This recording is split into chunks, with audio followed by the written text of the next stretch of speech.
Today's episode is sponsored by Rev, the productivity powerhouse for content creators, journalists, market researchers, and more. Capture audio from anywhere, get AI-powered summaries and quotes, and leave security worries behind with Rev. Whether you're on the go or in the office, Rev's got you covered. Discover more at rev.com. I'm Kendall Kelton, and I'm your host today on The Rough Draft. Featuring honest conversations with folks from across the creative industry, The Rough Draft explores the creative process, tools, and resources used by some of the best in the business. From journalists to content creators and business leaders, we shed light on what it looks like to break into the industry, make mistakes, collaborate with others, and also the essential tools that help us along the way. This week, I'm super excited to be talking with Daniel Parris, the brain behind the popular newsletter Stat Significant. Daniel's got a unique gig. He's a data scientist who blends numbers with pop culture. So if you've ever wondered about the statistical side of why you can't stop watching true crime documentaries or what makes Star Wars fans so dedicated, Daniel's your guy.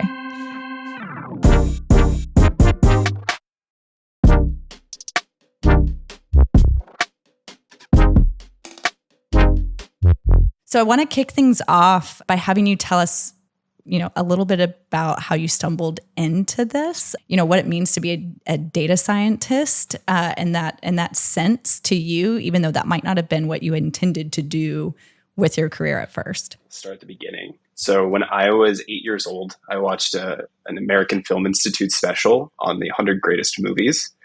And I printed out a list of the movies and I put it on my wall and I vowed to watch every single one. And I wasn't able to really get super far on the list until I was a little bit older, because that list has things like A Clockwork Orange and Midnight Cowboy and some really upsetting movies. Maybe some things that aren't as appropriate. Things that my parents weren't psyched about. But I just went through the list. I think to this day, I've probably watched 90 or so of them. And that just kicked off a love of film. I made a lot of movies when I was a kid. I would go to film camp. I would go after school to all these film programs. That was sort of my identity. I went to school and I majored in film, and I actually worked in the entertainment industry for a little while. So I worked for the Conan O'Brien show, and I worked for Steve Kerr. It sounds fun. I worked. It sounds a lot cooler than it is. And then I also worked for Steve Carell's production company, which also sounds a lot cooler than it is. And I just really did not like the entertainment industry. I sort of saw what the next 5 to 10 years of my life were going to look like. And I realized that even as an intern at the lowest rung of entertainment, I was basically fighting with the other interns to get coffee for people. And so I just saw where my life was trending towards. And I had an aggressively bad intern manager when I worked at the Conan show. And I remember calling my dad walking off the Warner Brothers lot and being like, I'm sorry, I can't do this. I know that this was the dream that I settled on when I was 8 years old, but I think I have to choose another path. So at the time, my now wife was moving to San Francisco. And so I said, cool, me too. Why not?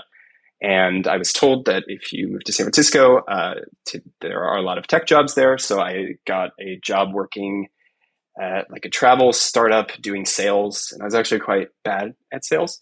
And so the company decided to repurpose me as a data analyst. So I actually started going to night school to learn SQL, Python, data science, machine learning. And I found I really liked it. So I just kept funding my own education and going to night school. And I would buy textbooks and just learn about statistics and do all of these online courses. I ended up joining a company called DoorDash in 2016. Never heard of them. Don't know it well.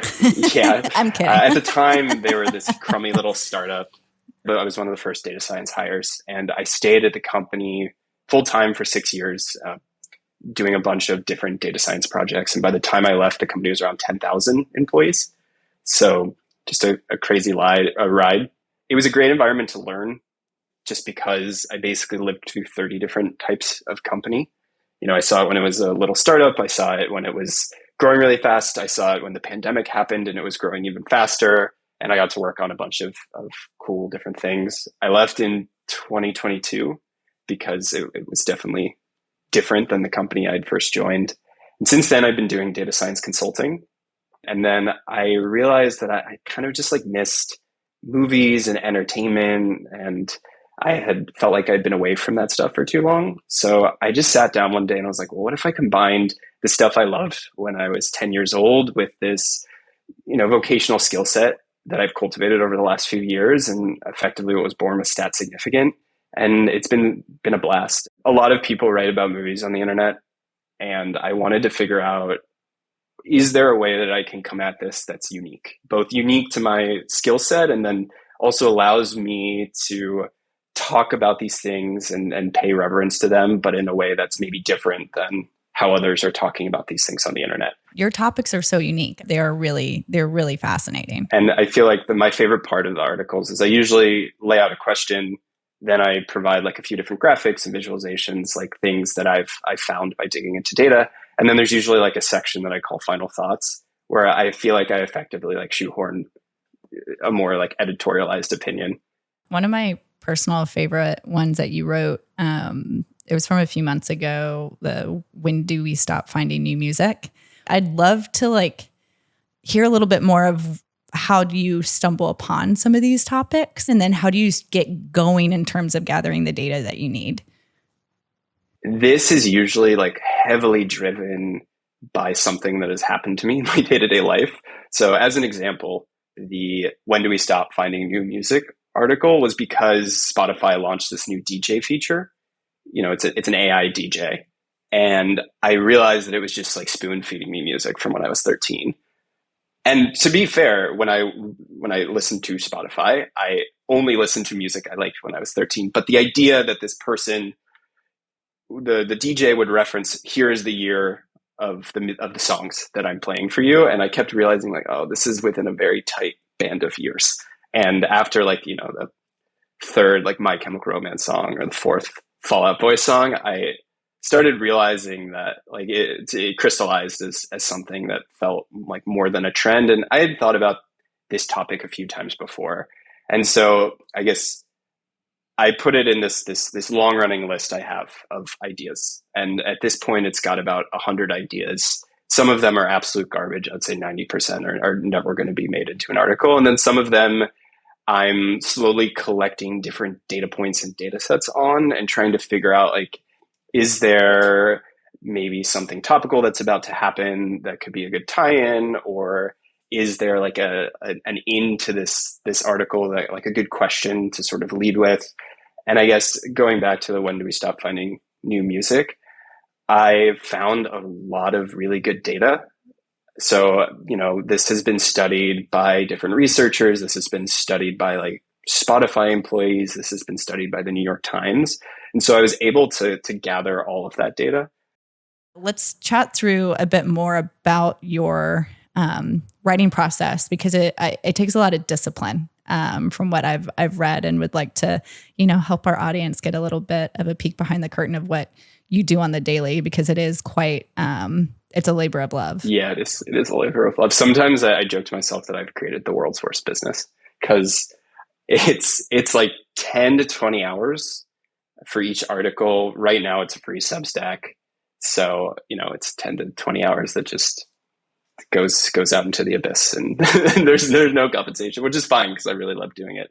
Writing these in-depth essays takes a lot of discipline. So I've heard you have a pretty specific writing routine. Can you kind of share how that works for you and kind of what started that path? Yeah, so I actually write at least the first draft of my articles either while on walks around my neighborhood or while on the treadmill at the gym. And so I'll use one of two tools. If I'm walking around my neighborhood, I'll bring a voice recorder and I won't bring my phone. And so I'll just dictate what I think the article should be. If I do it at the gym, I basically am I'm writing directly into a note-taking tool called Notion. And basically I say, as soon as I get on the treadmill, I'm obviously going to be doing my workout, but for 30 minutes, I'm only in Notion. I'm not going anywhere else on the internet, and I'm just writing as quickly as possible. And when I do that, I can usually write in 30 minutes on the treadmill. I usually can write about half of an article. And so between 2 days, 30 minutes on the treadmill, I can usually knock out the first draft, and then I'll ultimately go through, take the whatever garbage I wrote for first draft and edit it into like a second draft. But it is a really good way to just kick off the creative process and just go through that writer's block. So, shifting gears a bit, I'd like to focus on how you turn raw data into these captivating essays. So, you're a one-person show. We've talked about that on the last episode. So, how do you keep all of your data and ideas organized? I believe you're a fan of Notion, right? Yes, I am a big fan of Notion. I organize it into sort of like a Kanban board. So I'll have things that are in the pipeline. I'll have things that I basically have moved into a column that is effectively like contemplation. So trying to flesh out and develop those ideas. And then I'll have a column that's actively writing or researching. And then within those, I will keep notes. So within Notion, within these tiles, you can click into them and they effectively become a Word doc. And so I will typically compile either research or ideas. This morning, I was thinking through an article on pop punk, and I just got so inspired that I wrote, and I was at the gym, of course. So I wrote like the intro and the final thoughts. I don't have the data yet, but I was just like, I will figure out a way to write about pop punk. So that's what I use for organization, for note taking, and then also for at least like my first drafts in writing. Got it. And then when you had mentioned this a bit in the last episode, because it takes you about 15 to 20 hours to actually like write and compile everything, but you will sometimes use a voice recorder when you're walking. What voice recorder do you use? Why do you use that one? I think people, if they are looking for a way to like remove themselves from, their phone, it'd be good to link to. Yeah, I really can't tell you the exact name. It is a very small Sony voice recorder. I recently read Cal Norton's Deep Work, and I realized that whenever I brought my phone along, it was a distraction, and I ultimately, I found that my mindset was like fragmented, and I wasn't able to come up with ideas as easily.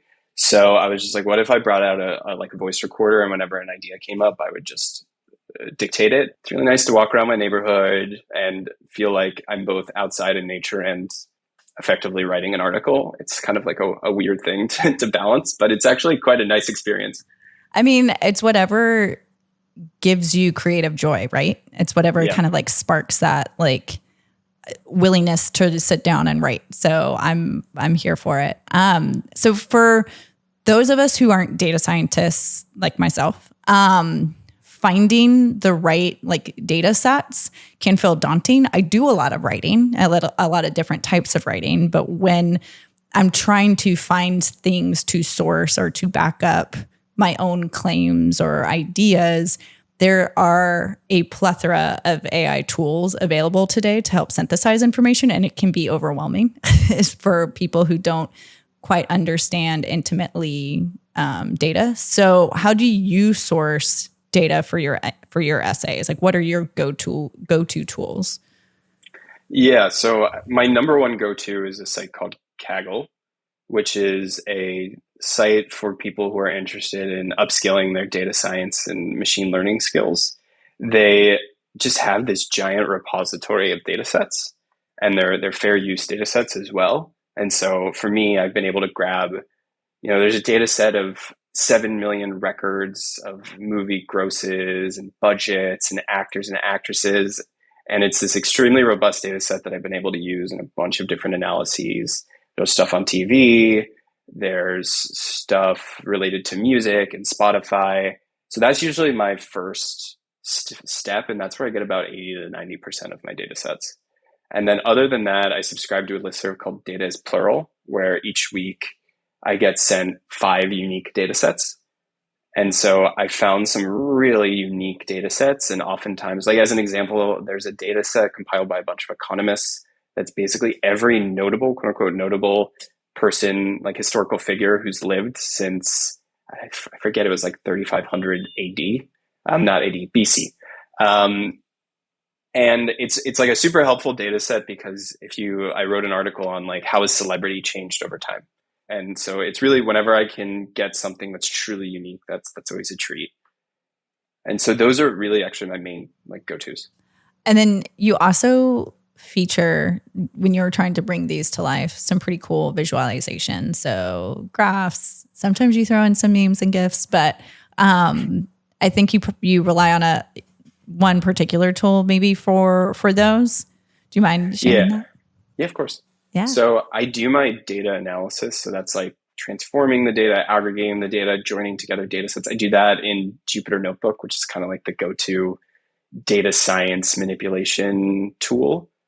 And then after I've like basically like transformed the data to the point where it's ready to be graphed, I'll then put that in a tool called Flourish. So Flourish is a free graphing tool that I think was purchased by Canva a few years ago. So it also integrates with Canva, so you can very easily take something out of Flourish, put it into Canva, and then actually continue to do design on or design around the graphic. Are there any other tools off the top of your mind that you want to share that you also like just have an affection for? Yeah, I write in Grammarly, which has been extremely helpful. My biggest mental block to starting a newsletter was I don't want to look stupid on the internet.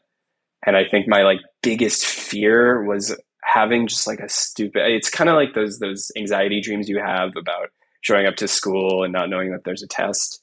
Before I published my first Stat Significant, I had these anxiety dreams that I was going to have like a major typo and everyone on the internet was like going to be like, look at this idiot.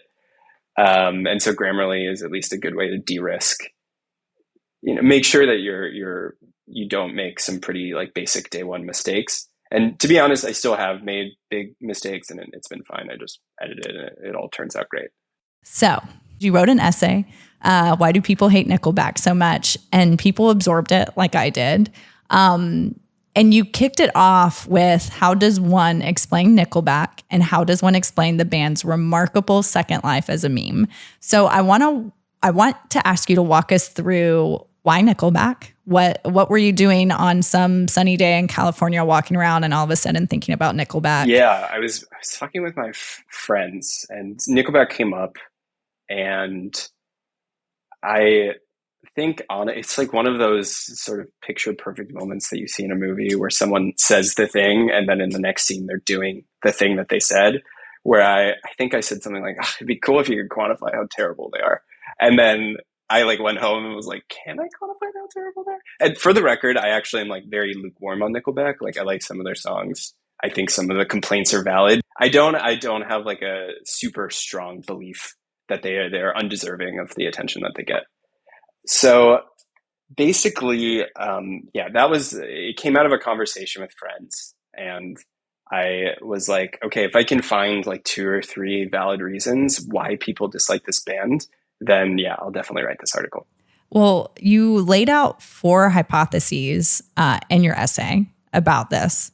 So I'd like to kind of break those down a bit. So starting with the idea that they're overplayed, what data did you pull to back what they really are in the public eye? Yeah, so I think the thing about Nickelback, their sort of like chief complaint against them is that all of their songs sound the same, right? But like what's interesting is if you had a band that was maybe not as heavily played and all their songs sound the same, people wouldn't be angry about it. I think what's angry is that they're like a fairly heavily exposed band in the sense that they actually have like a lot of hit songs and they're one of the best selling bands of all time. At the same time, I wanted to figure out, can I also then quantify whether their songs are fairly similar? So ultimately, I basically graphed both record sales against a bunch of different like Spotify variables, like an amalgamation of Spotify variables. And so I basically said, okay, let's like look at the variance of Nickelback's song composition versus the amount of sales that they have.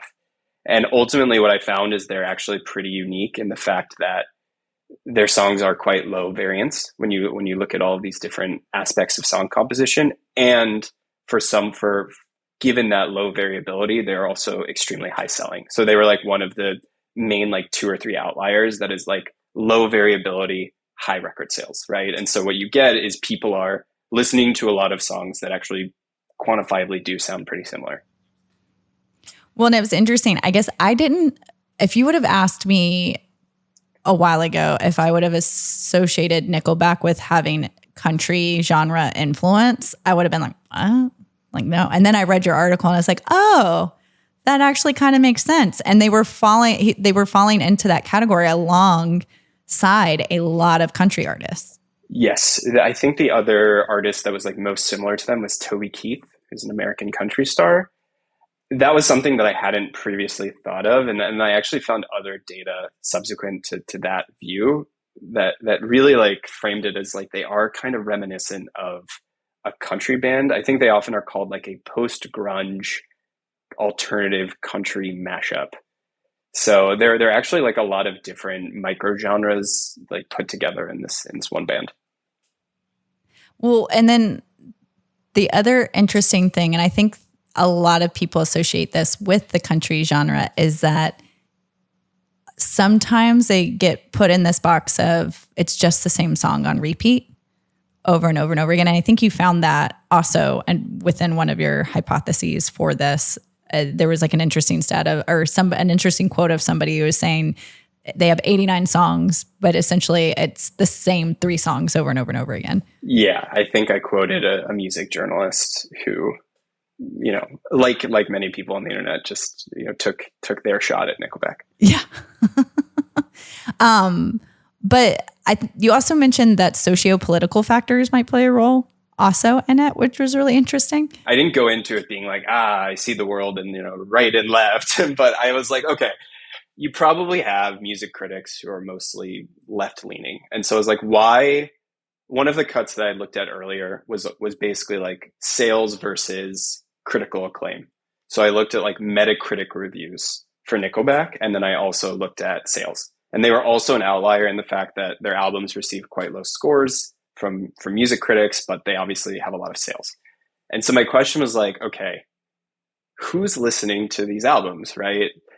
And it wasn't like in a disdainful way. It was like, I imagine that there's probably like a different slant for the people who are writing music criticism. Well, they're obviously doing well to some degree, so who is listening to them? Yeah, and I actually found it not on purpose. What happened is I was looking at Google Trends, and I typed in Nickelback, and I noticed that when the United States search map came up, that Nickelback was mostly showing up in states that you associate as like right-leaning. And so what I did is I took 2020 presidential election results, and then I looked at the correlation between how often the band is searched in that state, and then like what the voter percentage was for the GOP presidential candidate. And I found that there was actually quite a strong correlation. And so in the article, you can see there's like a nice regression line. And so what I found is that the band is more likely to be listened to in right-leaning states. And so that's not to say that like that is a reason that they are bad, but I think what that answered for me was, okay, there's some divide. It segues nicely into the idea of them just being a victim of bad publicity, right? They had a few like really unfortunate like series of events that happened. This is the one that like blew my mind. This was the one where when I like first heard about this, I was like, this can't be right. So basically what happened is that there's this random stand-up show on Comedy Central where a bunch of comedians sat around and talked about current events. And this one comedian made just an offhand quip where he was like, oh, I hate Nickelback's music. If I had a gun, I'd shoot Nickelback. And everyone's like, ha, ha, ha. And then they clipped that, and then they made it a cornerstone of the advertising campaign for that show. And apparently that ad ran for quite some time, like 6 months to a year. And so I basically like did a sort of like McKinsey-esque sizing of like how many times was that joke repeated. And I forget like the actual amount that I was able to size, but it was like, oh yeah, it was like, I think it was like billions of times. But then I found this quote from Nickelback's frontman, his name's Chad Kroeger, where he basically points to that as like the genesis of Nickelback hatred. And so many people were watching TV at that point. So everyone saw the ad, right? And this is also Comedy Central in their heyday. I think you had like South Park, Chappelle Show. And then the other thing that I found where they were sort of on they were the beneficiary of bad luck is kind of how I put it, was that they were slated to perform a halftime show for the NFL Thanksgiving game in Detroit. Yeah. And the city of Detroit wrote a petition saying, like, this is the city of Motown. Like, why is Nickelback playing our halftime show? And the petition got like nearly 60,000 signatures. And so what I ended up finding is that if you look at Google searches for Nickelback hate, just the term Nickelback hate, which gets like a decent amount of Google traffic, it didn't come into being until this very specific time. So basically, like, just from a pure search perspective, like, people searching and seeking out the Nickelback meme didn't seem to be as much of a thing before this NFL halftime show. And then maybe just to add insult to injury, you can watch a video of the halftime show and people are actively booing them as they perform. An interesting aspect of all of this is that I think now the band cites the Nickelback meme as a reason for their longevity. Like, the fact that they are still relevant is now like a function of the Nickelback meme. You know, you have like bands like Three Doors Down, and I'm honestly going to exhaust my understanding of like post-grunge bands. But, you know, if you had a thought experiment, like, why is Three Doors Down not relevant? Nickelback is. Like, they're very comparable bands, probably have the same number of hits. And it's because Nickelback has had this second life as like an internet meme. And that's also galvanized their fans. And so it's actually been this phenomenon that, I mean, it's probably not great to be Nickelback on the receiving end of all that hatred, but there has been some like benefit to this whole, to the meme and the relevancy. Would you take a minute to kind of tell people where they can read your essays, and then we'll link to it also in the show notes? Yeah. So you can read the essays at statsignificant.com, all one word, obviously. And then, it's the Stat Significant newsletter on Substack. I post it once a week on Wednesdays. And if you like pop culture and you like thinking in pop culture in a slightly different way, subscribe.